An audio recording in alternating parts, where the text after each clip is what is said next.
Welcome to big TV. ప్రస్తుతం మనతో పాటు బీజేపీ నేత ఏలేటి మహేశ్వర్ రెడ్డి ఉన్నారు. కాంగ్రెస్ పార్టీని టార్గెట్ చేస్తూ వార్తల్లో ఎప్పుడు నిలుస్తూ ఉన్నారు. మరి కాంగ్రెస్ పార్టీని ఎందుకు టార్గెట్ చేయాల్సి వచ్చింది? ఏలేటి మహేశ్వర్ రెడ్డి బీజేపీ నేత అయిన తర్వాత వివిధ వ్యవహారాలపైన ఎప్పటికప్పుడు ప్రభుత్వాన్ని నిలదీస్తూనే ఉన్నారు. నమస్తే అండి ఏలేటి మహేశ్వర్ గారు. సో ప్రభుత్వం ఏర్పడి 100 రోజులు పూర్తిగా వస్తుంది. మీ అబ్జర్వేషన్ ఏంటి? బీజేపీ ప్రధానంగా ఏ ఇష్యూ పైన అబ్జర్వేషన్ చేసింది? కాంగ్రెస్ పార్టీ అధికారంలోకి వచ్చి 100 రోజులు అయింది. కాంగ్రెస్ పార్టీ నాయకుడిగా, పిసిసి అధ్యక్షుడిగా ఇప్పటి ముఖ్యమంత్రి రేవంత్ రెడ్డి గారు గతంలో ఇచ్చినటువంటి వాగ్దానాలు కానివ్వండి, లేకపోతే మేనిఫెస్టో కానివ్వండి, ఇప్పుడు నేను చెప్పినవి కాదు, వారు స్వంతగా చెప్పినటువంటి డెడ్లైన్స్, డిసెంబర్ 9 కల్లా నేను రుణమాఫీ చేస్తానని, 100 రోజుల లోపల అసెంబ్లీ సాక్షిగా వారు చెప్పారు. మేము డిసెంబర్ 9 కాదు 100 రోజుల సమయం ఇవ్వండి అంటే, ఆ రోజు స్పష్టంగా చెప్పాము 100 రోజుల వరకు మేము మాట్లాడము, 100 రోజుల సమయం మీకు ఇచ్చిన తర్వాత మీరు ఖచ్చితంగా మీరు ఇచ్చిన హామీ నెరవేర్చాలని చెప్పాను. అదే రోజు అసెంబ్లీలో బడ్జెట్ సమావేశంలో మీరు అలకేట్ చేసినటువంటి బడ్జెట్ ప్రకారము మీరు ఖచ్చితంగా ఇవ్వలేరని కూడా మేము చెప్పడం జరిగింది. అయినా కూడా వారు గంభీరంగా మేము ఇస్తామని చెప్పారు. సంతోషం. కానీ అన్ఫార్చునేట్లీ ఇప్పటి వరకు వారు ఇచ్చినటువంటి గ్యారంటీ కానీ ఏ ఒక్క గ్యారంటీ కూడా పూర్తి చేయకుండానే ఇప్పటికే చాలా గ్యారంటీల మీద ఒక ప్రణాళిక ప్రకారం ప్రభుత్వం ముందుకెళ్తుందని అంటే మీ అబ్జర్వేషన్లో కనిపిస్తలేదా? నేను అదే చెప్తా ఉన్నాను నగేష్ గారు. ఇప్పుడు వారు paper advertisement at the Exchequer of the government ప్రభుత్వ డబ్బుతో అడ్వర్టైజ్మెంట్ చేసి మేము ఇప్పటికే 3 గ్యారంటీలు కంప్లీట్ చేశాము, 4 గ్యారంటీలు కంప్లీట్ చేశామని చెప్తున్నటువంటి ఈ ప్రభుత్వము కనీసం ఒక గ్యారంటీ కూడా పూర్తి చేయలేదు అని వాస్తవాలు కూడా చెప్తే బాగుండేది. ఒక గ్యారంటీ కూడా పూర్తి జరగాలనంటే వారిలో ఉన్నటువంటి ఫర్ ఎగ్జాంపుల్ గృహలక్ష్మి 2500 రూపాయలు గృహిణికి ఇస్తానటువంటి డబ్బు కూడా దాంట్లో ఉంది. మీరు ఫ్రీ బస్ అంటున్నారు, మీరు 200 యూనిట్ల ఎలక్ట్రిసిటీ అంటున్నారు పేదవారికి, అదే మాదిరిగా సిలిండర్ అంటున్నారు. దాంతోపాటు 2500 రూపాయలు మీరు గృహలక్ష్మి కింద ప్రతి ఆడపడుచుకి 2500 ఇస్తాన డబ్బు ఇచ్చిన తర్వాత ఒక్క గ్యారంటీ పూర్తవుతుంది. సో ఒక గ్యారంటీలోని 3 హామీలు చేశామంటే బాగుంటుంది, కానీ 2 గ్యారంటీలు పూర్తయినాయి, 3 గ్యారంటీలు పూర్తయినాయి తప్పుడు చెప్పడం వలన ప్రజల్ని మీరు తప్పుదో పట్టిస్తున్నట్టుగా మేము భావిస్తున్నాం. రెండోది, మేము ఏ రోజు కూడా మిమ్మల్ని ఎప్పటి లోపల మీరు చేస్తారో అని అడగలేదు. ముఖ్యమంత్రి గారు స్వయంగా డిసెంబర్ 9 కల్లా మేము ఇచ్చిన హామీలు నెరవేరుస్తామని వారే చెప్పారు. దాని తర్వాత వారు 100 రోజుల సమయం కావాలని వారే అన్నారు. దాని తర్వాత ఈరోజు 100 రోజులని 4 నెలలు గడిచిపోతూ ఉన్నా, 4 నెలలు కూడా అయిపోయినాయి, 5వ నెలలు నడుస్తూ ఉన్నది. ఇప్పటి వరకు వారు ఏ ఒక్క గ్యారంటీ కానీ ఇచ్చినటువంటి 412 హామీలు కానీ నెరవేర్చకపోవడం కొంత బాధాకరంగా ఉన్నది. ప్రజల పక్షాన మేము ప్రశ్నించిన మాట వాస్తవం. అంటే ఈ మధ్యకాలంలో జరుగుతున్న చాలా ఇష్యూస్ను ఈ ప్రభుత్వం సాల్వ్ చేయడం ముందుకెళ్తుంది. అంటే ప్రభుత్వం ఏర్పడిన తర్వాత ఒక మేడిగడ్డ ఇష్యూ వాళ్ళ ముందుకు వచ్చింది, తదుపరి మిగతా ఫోన్ ట్యాపింగ్ ఇష్యూ మీరు చూస్తూనే ఉన్నారు. సో ఇలాంటి అంశాలు కొంత ఇరుకున పెట్టినట్టు కనిపిస్తుంది. అంటే ఇప్పుడు ఉన్న ప్రభుత్వాన్ని అంటే కొంత అప్ డౌన్ చేస్తూ వీళ్ళని ఇరకాటంలో పెట్టడం వల్ల వాళ్ళు ప్రణాళికబద్ధంగా ముందుకెళ్తున్నాం, ఎక్కడ మేము ఏ ఇష్యూని కూడా డౌన్ చేయదలుచుకోవాలనేది వాళ్ళు చెప్తున్న మాట. అంటే మంత్రి కోమటిరెడ్డి కానీ, బట్టి విక్రమార్క కానీ, మిగతా మంత్రుల నుంచి వచ్చే సమాధానం చూడండి. కాళేశ్వరంలో గతంలో 94,000 కోట్ల రూపాయలు ఖర్చు పెట్టేసి అది నిరూపంగా ఉన్న కాళేశ్వరం నిరూపంగా మారింది అని చెప్పిన మాట వాస్తవం. దాన్ని కూడా మేము ఏకీభవించడం జరిగింది. గతంలో నేషనల్ డ్యామ్ సెక్యూరిటీ వాళ్ళ అథారిటీ కూడా వచ్చేసి దాంట్లో జరిగినటువంటి ల్యాక్సెస్ని కానీ, దాంట్లో ఉన్నటువంటి కుంగినటువంటి అంశాలను కానీ చెప్పిన తర్వాత భారతీయ జనతా పార్టీ నాయకులు ఆ రోజు ఉన్నటువంటి ఈటల రాజేందర్ గారు, కిషన్ రెడ్డి గారు, అందరూ లక్ష్మణ్జీ గారు అందరూ వెళ్ళి చూసి వచ్చారు. దాని తర్వాత ముఖ్యమంత్రి గారు కూడా దాని మీద స్పందించారు. తర్వాత ఎమ్మెల్యేని కూడా తీసుకొని వెళ్ళారు. నేను ఆ రోజు మమ్మల్ని కూడా రమ్మంటే చెప్పాను, మేము టెక్నికల్ పీపుల్ కాదు, మీరు టెక్నికల్ కమిటీ వేయండి. ఒకవేళ నిజంగానే కూడా అక్కడ కుంగడమో లేకుంటే జరిగినటువంటి మిస్అప్రాపరేషనో లేకుంటే దాంట్లో జరిగిన స్కామో వాస్తవం బయటకు రావాలంటే సిబిఐకి ఇవ్వండి. గతంలో మీరే డిమాండ్ చేశారు భారతీయ జనతా పార్టీ సిబిఐకి ఎందుకు ఇవ్వడం లేదని చెప్పి. మీరు సిబిఐకి ఇవ్వండి, మేము ఇమీడియట్గా 48 గంటల లోపల సిబిఐ ఈ కేసు టేకప్ చేసేటట్టుగా మేము చేస్తామని చెప్పడం జరిగింది. వారు సిబిఐకి ఇవ్వకుండా విజిలెన్స్కి ఇచ్చారు. సంతోషం. విజిలెన్స్ కమిటీ ఇప్పటికీ దాని మీద పెద్ద ఎత్తున మరి విజిలెన్స్ దాని మీద ఇన్వెస్టిగేట్ చేసింది, ప్రోబ్ చేసింది, కానీ వాస్తవాలు ఇంకా పబ్లిక్ డొమైన్లోకి రాలేదు. వాస్తవాలు ఏందో ఇంకా ప్రజానీకంగా నేషనల్ డ్యామ్ సేఫ్టీ అథారిటీ కూడా చాలా వరకు కొన్ని ఇష్యూస్ని తెరపైకి తెచ్చి అంటే అందులోకి వాటర్ని పంపింగ్ చేయడం కావచ్చు, మిగతా వ్యవహారాలు తీసుకొస్తే మాత్రం డ్యామ్కే ప్రమాదం అని వాళ్ళు కూడా ఒక సూచన చేసి వెళ్ళిపోయారు. Yes, national dam security agency వాళ్ళు చాలా స్పష్టంగా దీంట్లో జరిగినటువంటి డెఫిషియన్సీస్ ఆ రోజు కాగులు కానివ్వండి, మొన్న చెప్పినటువంటి నేషనల్ డ్యామ్ సెక్యూరిటీ వాళ్ళు కానివ్వండి, చెప్పినటువంటి చాలా అంశాలు ఆ రోజు ప్రభుత్వం దృష్టికి కూడా తీసుకురావడం జరిగింది. దానికి అనుగుణంగా మేము అదే చెప్తా ఉన్నాం. అక్కడ జరిగినటువంటి ల్యాప్సెస్ కానీ, అక్కడ జరిగినటువంటి మరి తప్పిదాలు కానీ ఎప్పుడైతే మీరు దాని మీద ఇన్వెస్టిగేట్ చేద్దామని ఆలోచన చేశారు, సిబిఐకి ఇవ్వడం వల్ల ఇంకా వాస్తవాలు బయటకు వస్తాయని మేము చెప్పాము. లేదు, మీరు మీ ఇన్వెస్టిగేషన్ ద్వారా చేస్తున్నారు, ఆ ఇన్వెస్టిగేషన్ ద్వారా చేసేటువంటి వాస్తవాల్ని పబ్లిక్ డొమైన్లో మీరు ఎందుకు పెట్టట్లేదని మేము ప్రశ్నించాం. పబ్లిక్ డొమైన్తో పాటు ఎన్నో దాంట్ లోపల ఉన్నటువంటి డీవియేషన్స్ కానివ్వండి, లేకుంటే అవకతవకలు కానివ్వండి, లేకుంటే దానిలో జరిగినటువంటి అవినీతి కానివ్వండి, అక్రమాలు కానివ్వండి, వాట్ ఎవర్ ఇట్ ఈస్. మరి దానికి ఒక డీజీపీ గారు కూడా దానికి అపాయింట్ చేశారు. పాపం మొన్ననే అన్ఫార్చునేట్ వాడు చనిపోవడం జరిగింది. సో 4 నెలల్లో మీరు ఇప్పటివరకు ఇన్వెస్టిగేట్ చేసిన దాంట్లో వాస్తవాలు ఏంటో కూడా ఇంకా పబ్లిక్ తెలవలేదు. మరి సిబిఐకి ఎందుకు ఇవ్వడం లేదనే ఒక ప్రశ్న ఉత్పన్నమైంది. గతంలో మరి ముఖ్యమంత్రి గారే చాలా అంశాలు, ఏది ఫర్ ఎగ్జాంపుల్ ధరణి మీద చాలా మాట్లాడారు. ధరణిలో వాస్తవంగా 2 లక్షల కోట్ల రూపాయల కుంభకోణం జరిగినట్టుగా భారతీయ జనతా పార్టీ భావిస్తున్నది. ఇంకా ఎక్కువనే ఉంది కానీ తక్కువ లేదని చెప్పి భారతీయ జనతా పార్టీ భావిస్తూ ఉన్నది. తెలంగాణ రాష్ట్రం వచ్చినప్పుడు 24 లక్షల ఎకరాల అసైన్ భూములు, ఈరోజు దాంట్లోకి వెళ్ళి 5-6 లక్షలు మిగిలినవి అన్యాక్రాంతమైనవి. మరి ఈ 18 లక్షల ఎకరాల 19 లక్షల ఎకరాల భూమి మరి ఎక్కడ పోయింది, మరి ఎట్లా వచ్చినాయి? మరి అది కాకుండా 1 కోటి పై ఎకరాలు ఉన్నటువంటి ఎండోమెంట్స్ ల్యాండ్ కానివ్వండి, 1,30,00,000 ఎకరాలు ఉన్నటువంటి మరి భూదాన్ ల్యాండ్స్ కానివ్వండి, లేకపోతే వక్ఫ్ బోర్డ్ భూములు కానివ్వండి, లేకపోతే ఇంకా ప్రొహిబిటెడ్ ల్యాండ్స్ 18 లక్షల ఎకరాలు ఆ రోజు మరి యాజ్ పర్ రికార్డ్స్ దాంట్లో ప్రైవేట్కి చెందినటువంటి భూములు కూడా ఉన్నాయి. దాంట్లో చాలామందిని గత ప్రభుత్వం నాయకులు కానీ అధికారులు కానీ భయపెట్టి దానికి వెళ్ళి కొంతమంది దగ్గరికి వెళ్ళి తక్కువగా తీసుకొని రెగ్యులరైజ్ చేసుకొని వారు మరి దాన్ని అమ్ముకున్నటువంటి అంశాలు కూడా దాంట్లో ఉన్నాయి. మరి ఇన్ని లక్షల ఎకరాల భూములు అన్యాక్రాంతమైనప్పుడు ఆ వాస్తవాలు మరి ఇప్పటి వరకు కూడా దాన్ని మరి ఏ ఏజెన్సీకి ఇవ్వకపోవడం, దానికి వచ్చిన కమిటీ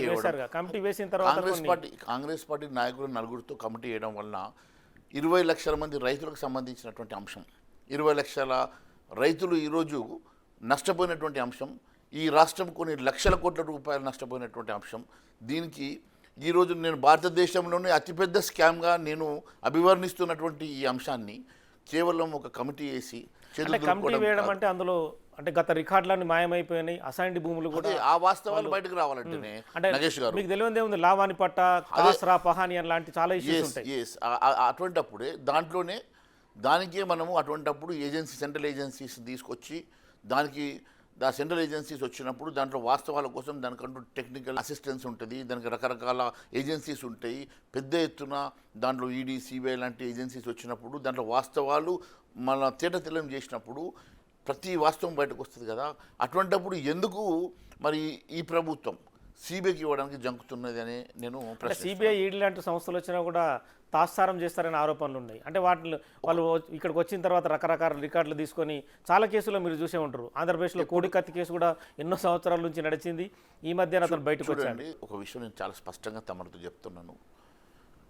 ఇప్పుడు సివిల్ ఇష్యూస్, సివిల్ ఏజెన్సీస్, ఇప్పుడు వైట్ కాలర్ అఫెన్సెస్, ఎప్పుడైతే ఇటువంటి అఫెన్సెస్ ఇన్వెస్టిగేషన్ చేయడంలో కొంచెం సమయం పట్టినప్పటికీ కూడా ఇప్పుడు ఆ రోజు ఇదే లిక్కర్ స్కామ్ లోపల చాలామంది ఎందుకు డిలే అవుతుంది, ఎందుకు అరెస్ట్ చేస్తలేరు, మీరు కవితను అరెస్ట్ చేయకపోవడానికి కారణము మీరు వాళ్ళతో కొల్యూడ్ అయినారని చెప్పేసి భారతీయ జనతా పార్టీని చాలా బ్లేమ్ చేసి గత అసెంబ్లీ ఎన్నికల్లో మనం నష్టం చేశారు. నష్టమైనప్పటికీ కూడా అది మా చేతులు లేదు కాబట్టి సిబిఐ ఏజెన్సీ ఒక ఇండిపెండెంట్ స్టాట్యూటరీ బాడీ కాబట్టి దానికి సమయం ఎవిడెన్స్ ప్రొక్యూర్ చేయడానికి సమయం పడుతుంది కాబట్టి ఎవిడెన్సెస్ ప్రొక్యూర్ చేయడానికి సమయం పడుతుంది. ఎప్పుడు కూడా ఏది ఉండదండి. ఇప్పుడు ఒక విషయం అట్లాంటి నగేష్ గారు ప్రయత్నం చేశారని చూడండి. ఒక విషయం నేను చెప్తా ఉన్నాను, ఏ ఏజెన్సీ కూడా ఇండిపెండెంట్ స్టాట్యూటరీ బాడీ. ఇంకా ఇక్కడన్నా vigilance will be under control of chief minister. Vigilance ఇక్కడ ఉన్నటువంటి ఆఫీసర్స్ అట్లాంటి ఇప్పుడు ఇక్కడ జరుగుతున్న విజిలెన్స్ ఎంక్వైరీ ముఖ్యమంత్రి గారి కనుసంఖ్యలో జరుగుతుందా? నేను ఒప్పుకున్నది. ఇది ఇండిపెండెంట్ బాడీ అన్నట్టుగా నేను భావిస్తున్నప్పుడు సిబిఐ కూడా ఇండిపెండెంట్ స్టాట్యూటరీ బాడీగానే మీరు భావించాలి. సిబిఐ ఎప్పుడైతే సిబిఐ ఎంటర్ అవుతుందో ఒక ఇండిపెండెంట్ స్టాచ్యుటరీ బాడీ అక్కడ ఇన్వెస్టిగేషన్ ప్రోబ్ స్టార్ట్ చేసినప్పుడు అది చాలా డీటెయిల్డ్గా ఇన్వెస్టిగేషన్ చేస్తుంది. ఇప్పుడు మేము లిక్కర్ కేసులో కూడా అదే చెప్పాము. లిక్కర్ కేసులో సమయం పట్టింది ఎవిడెన్స్ క్రియేట్ చేయడానికి, కానీ ఒకసారి వాళ్ళ చేతులకు ఎవిడెన్స్ వచ్చిందంటే అరెస్ట్ చేశారు. అంటే పార్లమెంట్ ఎన్నికల ముందు అరెస్ట్ చేయడం కారణం ఏం చెప్తుంది మరి బీజేపీ? అంటే గతంలో అసెంబ్లీ ఎన్నికల ముందు కూడా మరి చేయలేదని బదనాం చేశారు కదా. అసెంబ్లీ ఎన్నికల ముందు చేస్తుంటే లాభ నష్టాలకు ఏం సంబంధం అండి? In what way the liquor scam and what way these investigation ఆ టైం తీసుకొని వాళ్ళు ప్రోబ్ చేసినటువంటి దీనికి ఈ ఎన్నికలతోటి ముడిపెట్టి రాజకీయాలకు ముడిపెట్టడం ఎంతవరకు సమంజసం? అరెస్ట్ చేయకుంటే భారతీయ జనతా పార్టీని బ్లేమ్ చేస్తారు, అరెస్ట్ చేస్తే భారతీయ జనతా పార్టీని చేస్తారు, లేట్ అయితే భారతీయ జనతా పార్టీ. అరే ప్రతిదానికి ఒక ఈజీ ఇదైపోయిందండి. ఏదో ఒక రకంగా మీరు ఒక పార్టీని మీరు బ్లేమ్ చేయడం. నేను ఒకటే విషయం చెప్తా ఉన్నాను, ఏ ఏజెన్సీ అయినా ప్రోబ్ చేసినప్పుడు ఇన్వెస్టిగేషన్ చేసినప్పుడు తగిన సమయం తీసుకుని ఎవిడెన్సెస్ని వాళ్ళు ప్రొక్యూర్ చేయాల్సి వస్తుంది. ఎవిడెన్స్ ప్రొక్యూర్ చేయడం అంటే అంత ఆశామాష అంశం కాదు. అయినప్పటికీ కూడా వాళ్ళు ఇన్ని రకాల ఎవిడెన్సెస్ క్రియేట్ చేసినారు కాబట్టి ఈరోజు సిబిఐ కూడా ఎంటర్ అయిపోయింది. సిబిఐ కూడా ఈరోజు ఇన్వెస్టిగేషన్ చేసి ఆమెను కస్టడీలోకి తీసుకున్నారు. ఇంకా ఫర్దర్ ఇన్వెస్టిగేషన్ నడుస్తూ ఉన్నది. ఎప్పుడైనా సరే ఒక ఏజెన్సీ వచ్చిన తర్వాత ఈ తాజా అరెస్ట్ బీజేపీకి లాభిస్తుందా? చూడండి, లాభ నష్టాలు in what way BJP is concern to this. ఎవరో ఒక దగ్గర ఒక చిన్న ఆర్థిక నేరం చేసి ఆర్థిక నేరం కింద ఎవరో ఒకటి అరెస్ట్ అయిపోతే దానికి రాజకీయాలకు దానికి నాయకులకు ఏం సంబంధం, పార్టీలకు ఏం సంబంధం? ఇప్పుడు ఇది ఇండిపెండెంట్ బాడీ. ఇప్పుడు అరెస్ట్కి దీనికి ఏం సంబంధం? సిసోడియా అరెస్ట్ అయ్యి కూడా సంవత్సరంన్నర కాలం పైగా పట్టింది. అదేనండి, సంవత్సరంన్నర తర్వాత ఈ కేసు టెంపో పెంచడానికి బీజేపీ ఏం సమాధానం చెప్తుంది? ఇన్వెస్టిగేషన్ చేస్తున్న సమయంలో మీరు ఒక పేరు రివీల్ చేశారు. ఆ పేరు రివీల్ చేస్తే ఆ వ్యక్తి మీద మళ్ళీ రివీల్ అనేది ఎప్పుడో చేసిండ్రు. మాగుంట రాఘవ్ కానీ శరత్ చంద్రారెడ్డి కానీ వీళ్ళందరూ ఎప్పుడో రివీల్ చేశారు. అదే నగేష్ గారు, దాని తర్వాత ప్రాపర్ ఎవిడెన్సెస్ లేకుండా ఒక ఎమ్మెల్సీ ఒక ముఖ్యమంత్రి డాక్టర్ని ప్రాపర్ ఎవిడెన్సెస్ లేకుండా ఎట్లా రిలీజ్ చేస్తారు? ఎవిడెన్సెస్ వాళ్ళు చేసుకొని ఉంటారు, వాళ్ళు సమయం పట్టు ఉంటుంది. డాక్టర్ అనే సెకండరీ ఇష్యూ. ఢిల్లీలో ఉప ముఖ్యమంత్రి ఎవరైనా సరే, ఇప్పుడు ముఖ్యమంత్రి గారైనా ఇప్పుడు అరెస్ట్ కాలేదా ఎవిడెన్స్ వచ్చిన తర్వాత? ఇప్పుడు ముఖ్యమంత్రి గారైనా కూడా ఈరోజు ఎవిడెన్సెస్ వచ్చిన తర్వాత ఈరోజు కోర్టు కూడా చెప్తా ఉంది, ముఖ్యమంత్రి అయితే ఏమీ నేరమే కదా అని చెప్పేసి. నేరం వచ్చినప్పుడు అక్కడ ముఖ్యమంత్రి డాక్టర్ అనేది సబ్జెక్ట్ కాదు. ప్రాపర్ ఎవిడెన్సెస్, అదే అంటున్నాను, ప్రాపర్ ఎవిడెన్సెస్ని ప్రొక్యూర్ చేయడం కూడా ఒక ఏజెన్సీకి అంత ఈజీ కాదు. వాళ్ళు సమయం తీసుకొని ప్రొక్యూర్మెంట్ చేశారు.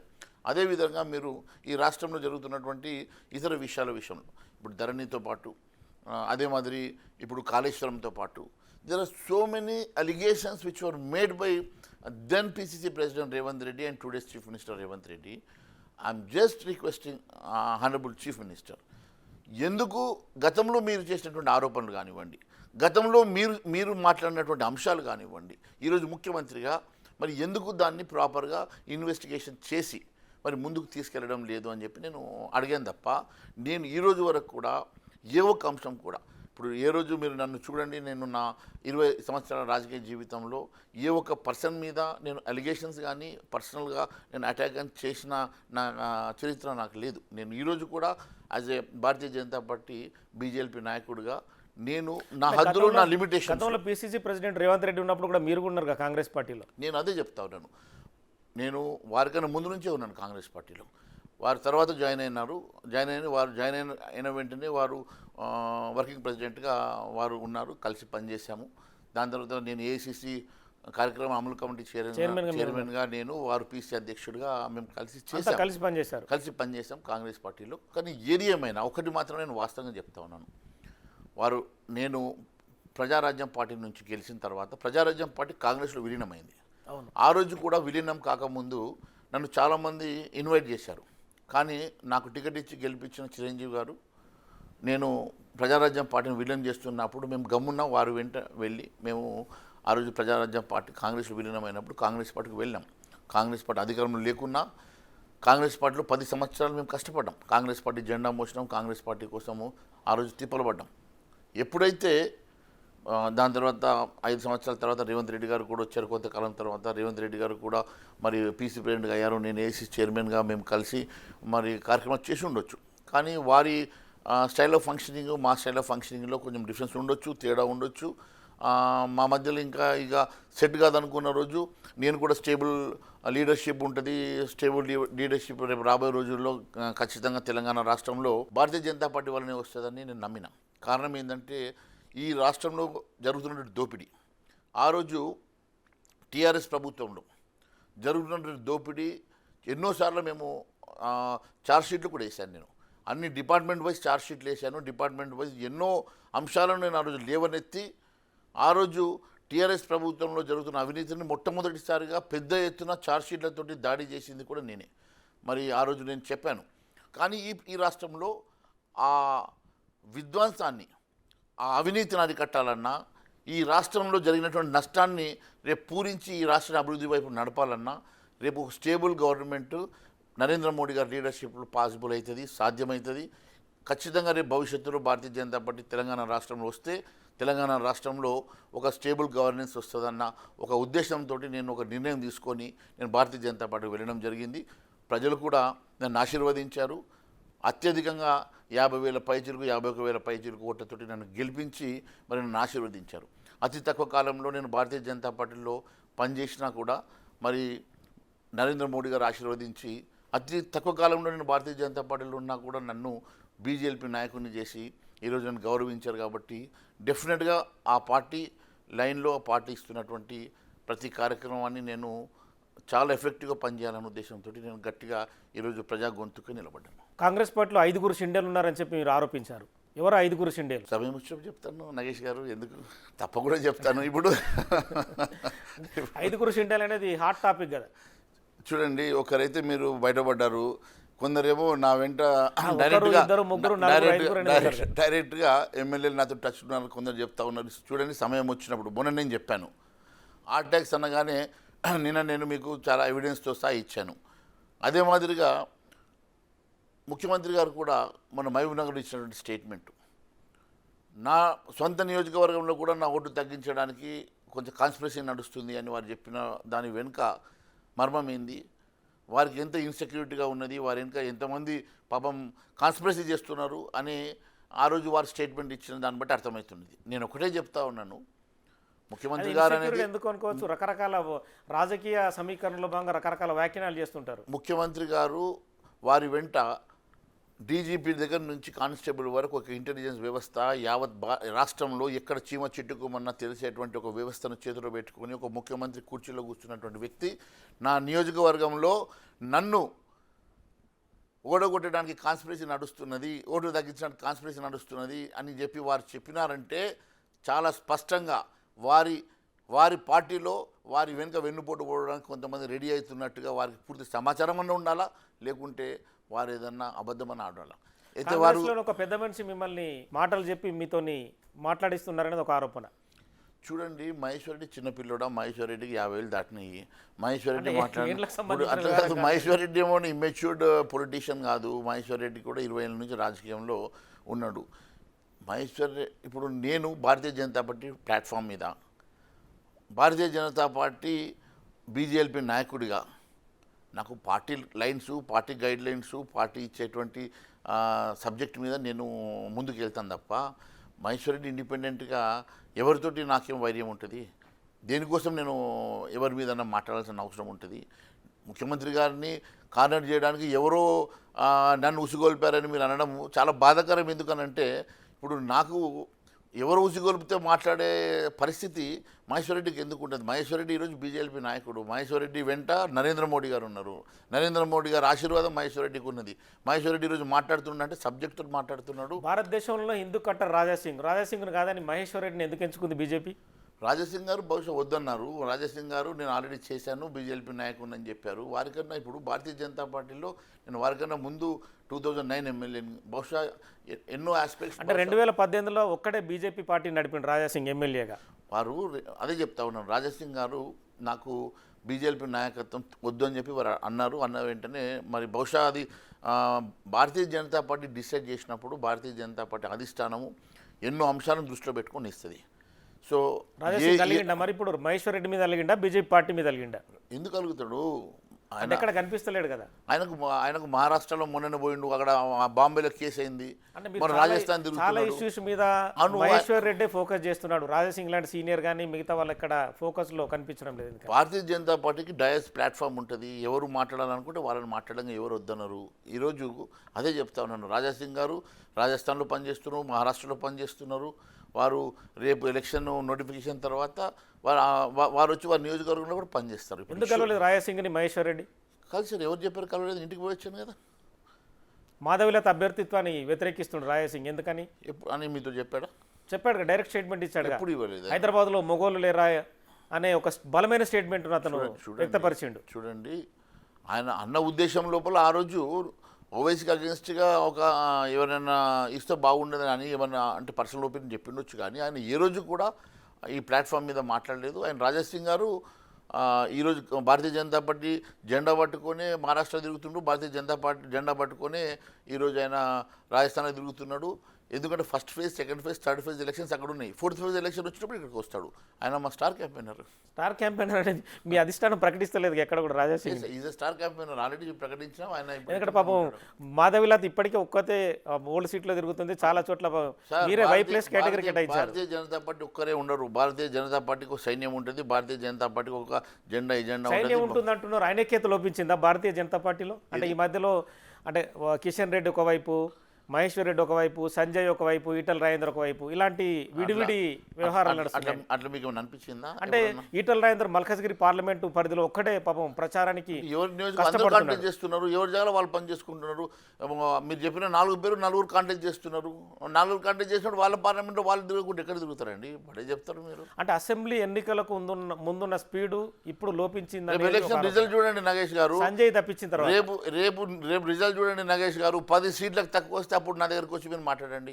10 సీట్లు, 10 పార్లమెంట్ సీట్లు భారతీయ జనతా పార్టీ గెలవబోతున్నది. అంటే హిందుత్వాన్ని నమ్ముకొని వస్తుందా? నరేంద్ర మోడీ గారు నమ్ముకొని వస్తున్నది. జై శ్రీరామ్ అనే నినాదమేనా మీ? అన్ని ఇట్ ఈస్ అవర్ పెటెంట్. అన్ని అంటాం, జై శ్రీరామ్ బరాబర్ అంటాం, నరేంద్ర మోడీ జిందాబాద్ బరాబర్ అంటాం, నరేంద్ర మోడీ గారు బొమ్మ తీసుకొని వెళ్తాం. ఖచ్చితంగా 10 సీట్లు గెలుచుకున్నాం. అంటే ఓవరాల్ ఎన్ని సీట్లు వస్తాయి భారతదేశంలో? 400 పార్, ఇస్ బార్ 400 పార్. ఈ మధ్యన ప్రశాంత్ కిషోర్ ఒక ప్రకటన చేసిండు, మీకు తెలిసే ఉంటుంది, పొలిటికల్ అనలిస్ట్. ఏమని తెలంగాణలో కూడా ఫస్ట్ ప్లేస్ బీజేపీ వస్తుంది అట్లా చెప్పలేదు. అదే అన్నాడు. 300 సీట్లకు దగ్గరలో ఉంటాయి, ఆ రకంగా రావచ్చు. అదే అన్నాడు, నేను చూశాను తెలంగాణలో బీజేపీ ఫస్ట్ ప్లేస్ అని చెప్పాడు. అదే అడుగుతుంది. Yes you're right.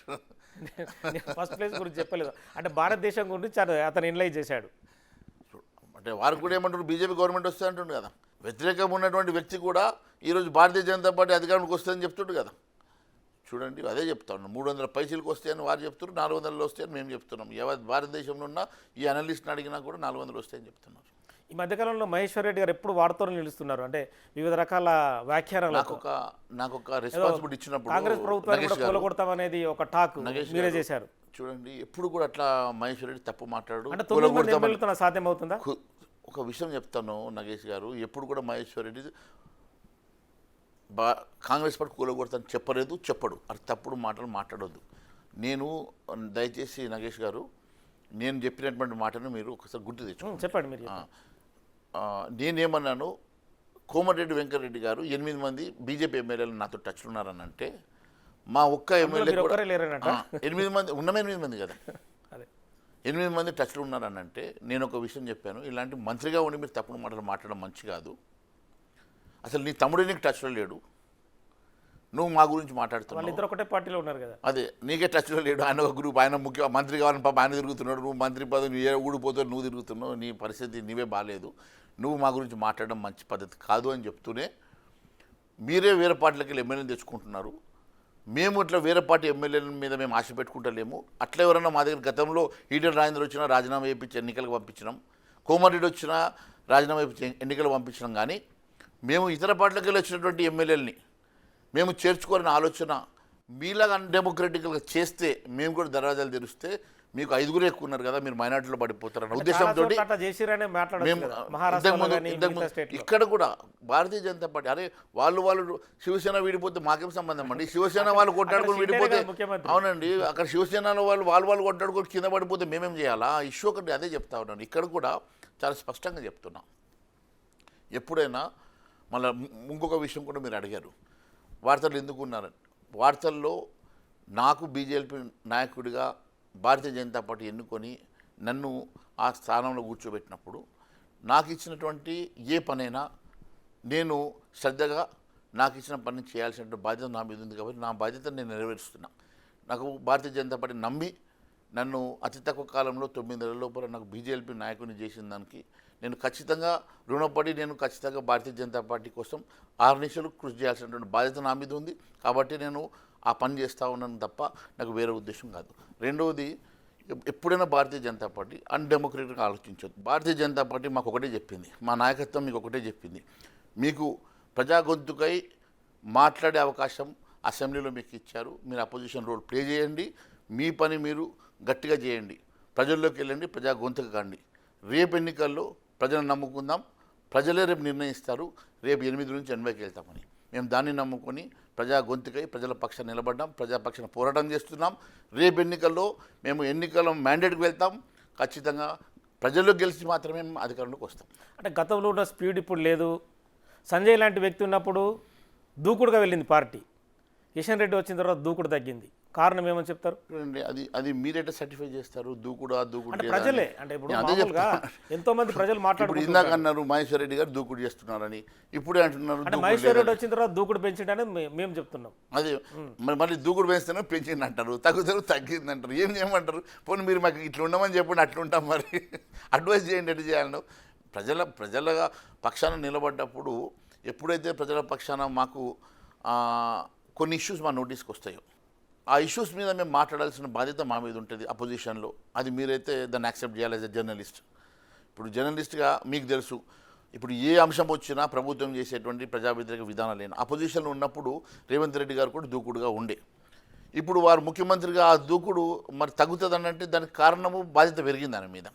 సో ఇప్పుడు ముఖ్యమంత్రి చేసేటువంటి తప్పిదాలు, ముఖ్యంగా ఈ ప్రభుత్వం చేసేటువంటి తప్పిదాలు, ఈ ప్రభుత్వం చేసేటువంటి ఏదన్నా ప్రజా వ్యతిరేక విధానాన్ని ఎండగట్టాల్సినటువంటి ప్రశ్నించాల్సిన బాధ్యత మా మీద ప్రజలు మాకు ఇచ్చినప్పుడు మేము ప్రజా గొంతుగా నిలబడాల్సినటువంటి బాధ్యత కూడా మా మీద మేము భావిస్తున్నాం. ఓకే, చివరిగా అసదుద్దీన్ మాధవీలతను గెలిపిస్తారా?